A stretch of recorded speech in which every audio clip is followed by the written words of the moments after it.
आपके साथ प्रिया सिंह सोमवंशी। श्री राम आ रहे हैं और उनके स्वागत में प्रधानमंत्री मोदी 11 दिन का विशेष अनुष्ठान कर रहे हैं। राजधर्म में आज हम आपको प्रधानमंत्री मोदी की राम भक्ति दिखाएंगे। नासिक के पंचवटी से अयोध्या धाम तक नरेंद्र मोदी का विशेष अनुष्ठान शुरू हो गया है। रामलला की प्राण प्रतिष्ठा से पहले मोदी भगवान श्री राम के भक्ति भाव में लीन है। जिस जगह पर कभी भगवान श्री राम कुटिया में रहे थे, गोदावरी के तट पर प्रधानमंत्री नरेंद्र मोदी ने खास आरती भी की। 10 दिन के बाद अयोध्या में रामलला की प्राण प्रतिष्ठा होने वाली है। उसके मुख्य यजमान पीएम मोदी हैं और 11 दिनों तक ये पूरा प्रतिष्ठान चलना है, जिसकी शुरुआत आज नासिक के पंचवटी से की गई है। और पंचवटी जहां पर प्रधानमंत्री नरेंद्र मोदी ने खास तौर पर गोदावरी की आरती भी उतारी। ये वही स्थान है जहां पर भगवान राम पहले स्नान कर चुके हैं। इस खास जगह को प्रधानमंत्री ने इस विशेष अनुष्ठान के लिए चुना है। 22 जनवरी को रामलला की धूमधाम से तमाम वैदिक मंत्रोच्चारण के साथ अयोध्या में प्राण प्रतिष्ठा की जाएगी और इसके कार्यक्रम की शुरुआत आज से हो चुकी है। कुल 11 दिनों का ये जो विशेष अनुष्ठान है उसका आयोजन किया गया है और इसकी शुरुआत जो है वो नासिक के पंचवटी से आज प्रधानमंत्री नरेंद्र मोदी की ओर से की गई है। अयोध्या में रामलला की प्राण प्रतिष्ठा 22 जनवरी को भले ही है, लेकिन देश ही नहीं बल्कि पूरी दुनिया की नजर इस वक्त अयोध्या में है। और ऐसे में पीएम मोदी ने आज एक संदेश भी दिया है। प्रधानमंत्री ने आपको बता दें कि एक ट्वीट भी किया जिसमें उन्होंने लिखा कि अयोध्या में रामलला की प्राण प्रतिष्ठा में 11 दिन बचे हैं। प्रधानमंत्री ने आगे ये भी कहा कि ये मेरा सौभाग्य है कि मैं इस पुण्य अवसर का साक्षी बनूंगा। प्रभु ने मुझे प्राण प्रतिष्ठा के दौरान सभी भारतवासियों का प्रतिनिधित्व करने का निमित्त बनाया है और इसे ध्यान में रखते हुए ही आज से 11 दिन का जो विशेष अनुष्ठान है उसका आरंभ कर रहा हूं। प्रधानमंत्री ने खुद आज ये जानकारी दी है। आपको बता दें कि इस अनुष्ठान का महत्व क्या होता है। हिंदू धर्मों में अनुष्ठान का विशेष महत्व है जिसका पालन अनादि काल से चला आ रहा है और आज इसी अनुष्ठान को शुरू करने के लिए प्रधानमंत्री ने गोदावरी नदी का चुनाव किया है, जहां पर विशेष आरती का भी आयोजन किया गया है।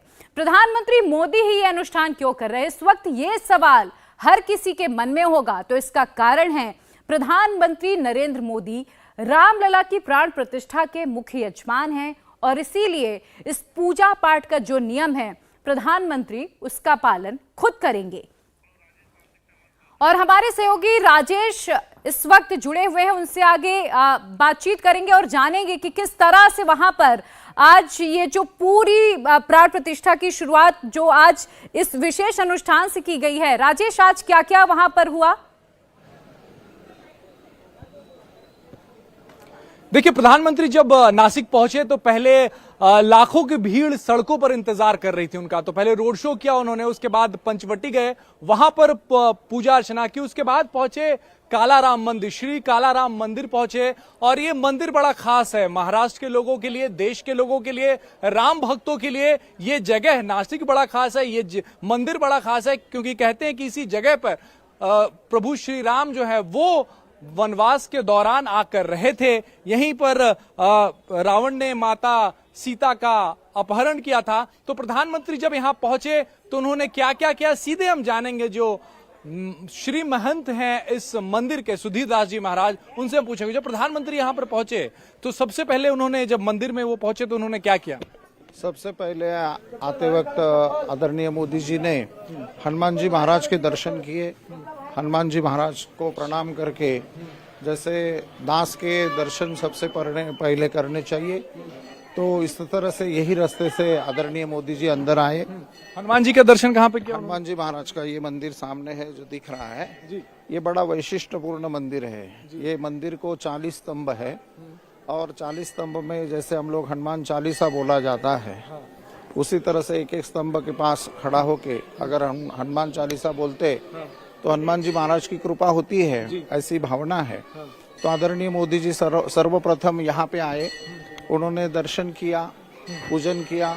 मनोजवम मारुतुल्य वेगम जितेन्द्रियम बुद्धिमताम वरिष्ठम वातात्मजम वानरयूत मुख्यम श्री राम दूतम शरणं प्रपद्ये। इस तरह से हनुमान जी महाराज के दर्शन किए तो नासिक के जो कालेराम मंदिर के हनुमान जी महाराज हैं, इनको सिंदूर नहीं लगती। अच्छा, सिंदूर नहीं लगते? सिंदूर नहीं लगता है। जो काले राम और काले हनुमान, ये हनुमान जी महाराज की विशेषता यहाँ पे है। क्या वजह उसके पीछे सिंदूर की? इसमें ऐसा है कि जो सिंदूर का जो प्रसंग था, वो जब राज्याभिषेक संपन्न हुआ था, उसके बाद में एक दिन सीता माता अपने सिंदूर यहाँ पे लगा रही थी, तो हनुमान जी महाराज तो बालक रूप भी थे ना, तो कहते तो या प्रधानमंत्री ने क्या इसकी जानकारी भी आप लोगों से मांगी कि सिंदूर क्यों नहीं लगता है यहाँ पे? कुछ बातचीत की आप लोगों से? जो मैंने जो डिटेल दिया था मंदिर का, ईच एंड एवरी हिस्ट्री मैंने पीएमओ ऑफिस को दी थी, और साथ में नहीं वो पूरी जो स्टोरी थी, जो मैथोलॉजिकल पार्ट है, जो रामायण में जो कथा पहले बता दिया? वो मैंने पहले ही बता दिया। तो इन शॉर्ट हम लोग पूरा बता रहे थे। तो इसके बाद यहाँ पे पूजा अर्चना की, हनुमान जी के दर्शन किए, वहाँ पे आशीर्वाद लिया प्रधानमंत्री ने। उसके बाद कहाँ गए प्रधानमंत्री? ये जो मुख्य मंदिर है, ये 14 सीढ़ी चढ़ के प्राइम मिनिस्टर साहब ऊपर आ गए, और फिर अंदर जो है राम, ये मुख्य मंदिर है। इसकी विशेषता ऐसी है कि यहाँ 14 सीढ़ियां हैं, तो ये 14 साल का वनवास का प्रतीक है।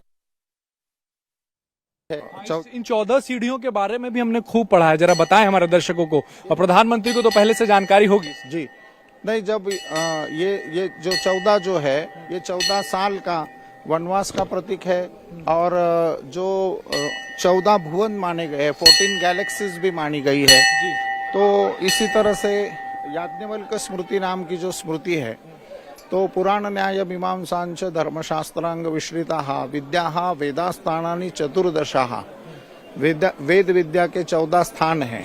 वो 14 स्थान जो है, ये एक स्टेप मानी गई है, और हम लोग हर एक स्टेप को अगर कवर करते हैं तो जो ब्रह्म ज्ञान है वो प्राप्त होता है। और आप अगर पूरी विद्या भी प्राप्त करते हो तो उसके बाद में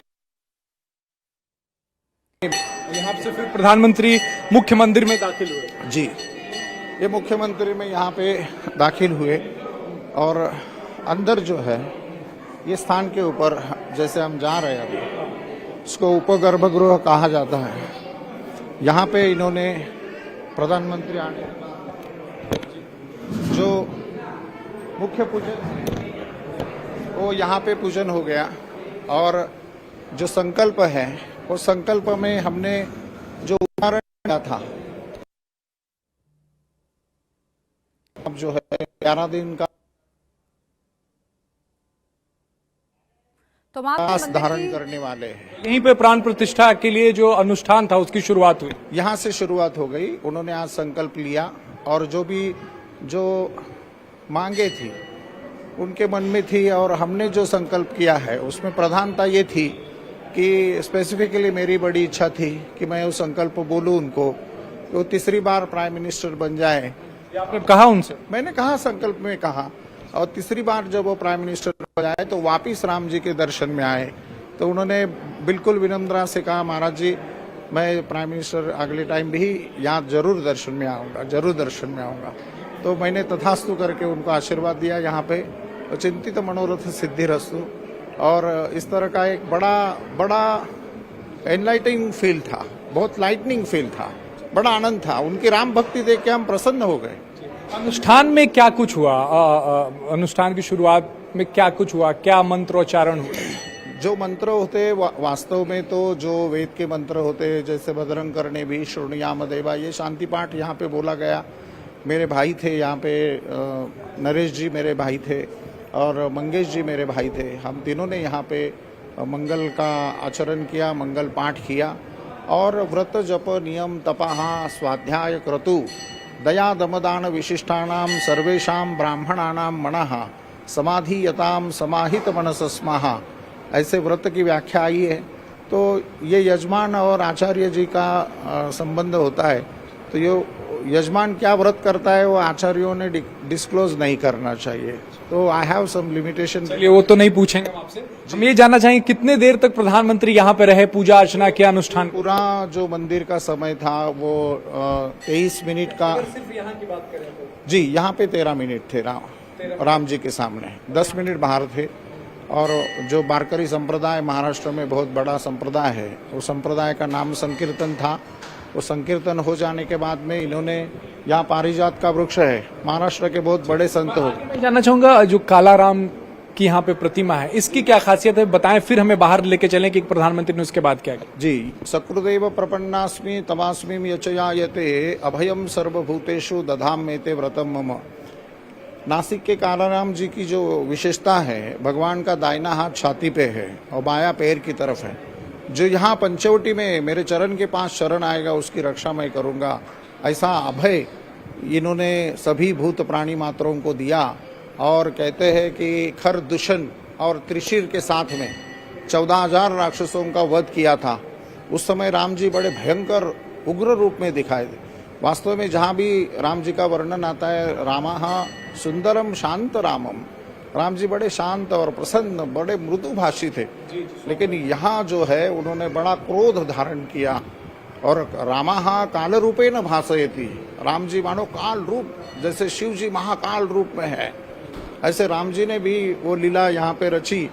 और 1.5 मुहूर्त में, मतलब करीबन 45 मिनट में सभी राक्षसों का वध किया था, इसीलिए कालराम होते। तो यहाँ एक और विशेषता है कि राम जी को जो फेस्टिवल होता है, चैत्र जो हमारा होता है, गुड़ी पाड़वा से लेके रामनवमी तक, यहाँ दशहरा कामदा एकादशी होती है, उस समय राम जी को सोने की मूछें लगाई जाती है। तो भारत में कहीं भगवान को सोने की मूछें नहीं लगा जाती है, राम जी की विशेषता। इसके बाद प्रधानमंत्री यहाँ से मंदिर के किस हिस्से में गए और वहां पे क्या किया, वो हम आपसे जानेंगे। लेकिन ये वो जगह है, वो मंदिर है जहां प्रधानमंत्री 13 मिनट इस जगह पर रहे। वहां पे श्री महंत थे, उन्होंने ये कहा भी कि आप तीसरी बार प्रधानमंत्री बने और फिर इस जगह पर दर्शन के लिए आए। तो प्रधानमंत्री उन्होंने उन्हें तथास्तु भी कहा है और प्रधानमंत्री ने यह भी कहा है कि अगर वो फिर से प्रधानमंत्री बनेंगे और वो यहाँ पर जरूर आएंगे। तो इसके बाद प्रधानमंत्री जो हैं वो यहाँ से निकले और हमने देखा कि तस्वीरें भी देखी कि बहुत देर तक वो यहाँ पर भजन कीर्तन में लीन थे। वो यहाँ पर मंजीरा भी कि उन्होंने कालाराम मंदिर में जाकर साफ सफाई भी की है। प्रधानमंत्री ने यह भी लोगों से आग्रह की है कि 22 जनवरी तक देश में जितने भी तीर्थ स्थान हैं, जितने भी मंदिर हैं, सब जगह पर वो साफ सफाई करें। तो आप बताएं सुधीर जा जी, कहाँ उसके बाद प्रधानमंत्री जब मुख्य मंदिर से बाहर निकले तो कहाँ गए और क्या किया उन्होंने? ये सीढ़ियाँ उतर के आदरणीय मोदी जी यहाँ से परिक्रमा करके मंदिर, यहाँ गणेश जी का भी मंदिर है और भगवान गणेश जी का भी उन्होंने यहाँ पे नमन किया। जी, गणेश जी का नमन किया, पुष्प चढ़ाए और बिल्कुल हाथ जोड़े हुए बड़े विनम्रता से, बड़े आदरणीय भाव से उन्होंने यहाँ परिक्रमा की। और पीछे जो है पारिजात का वृक्ष है, वो वृक्ष की भी बड़ी विशेषता है। गणेश मंदिर में कहूंगा कैमरामैन से दिखा दें। जी, पारिजात का जो वृक्ष है, महाराष्ट्र में बहुत बड़े संत होते हैं, पांडुरंग शास्त्री आठवले जी महाराज जो स्वाध्याय केंद्र के प्रणेता थे, तो उनका जो महाराष्ट्र का जो दूसरा केंद्र है वो यहाँ पे उन्होंने वो उसकी शुरुआत की थी और उस समय उन्होंने ये पारिजात का वृक्ष लगाया था। तो वही वृक्ष के अगल बगल में मोदी जी ने झाड़ू पोछा किया, स्वयं मंदिर में झाड़ू लगाया, पोछा किया और कहते हैं कि कार सेवा, कर सेवा, वास्तव में वो वहाँ पे उन्होंने भगवान है वो पारिजात का वृक्ष, ये यहाँ से आगे है। ये वहाँ पे क्या क्या किया प्रधानमंत्री ने? उन्होंने वहाँ पे पहले झाड़ू लगाया, फिर जो पोछा लगाते हम लोग खड़े खड़े, उस तरह से वहाँ पे पूरा प्रतीक रूप से वहाँ राम जी का मंदिर उन्होंने जैसे साफ किया। मतलब प्रधानमंत्री जो कहते हैं वो पहले खुद करते हैं। जैसे कि उन्होंने लोगों से आग्रह किया है, देशवासियों से आग्रह किया है कि हर जगह के मंदिर की आप साफ सफाई करें 22 जनवरी तक। तो उसके पहले उन्होंने खुद ही एक उदाहरण जो है वो पेश किया और इस वक्त जहां जिस मंदिर में जा रहे हैं वो वहां पे साफ सफाई कर रहे हैं। तो यहाँ पर भी आयुष्मान कार्ड का भी यहाँ उद्घाटन हो गया। अभी आज जो भी मंदिर जात का वृक्ष कहाँ पे? ये सामने है, ये जो दिख रहा है, ये यहाँ पे उन्होंने अर्चन किया। और उसके बाद में जो है, जो आयुष्मान कार्ड है, जो भी मंदिर में दर्शन आएगा उसकी 5 लाख की पॉलिसी, मेडिकल पॉलिसी हो जाएगी।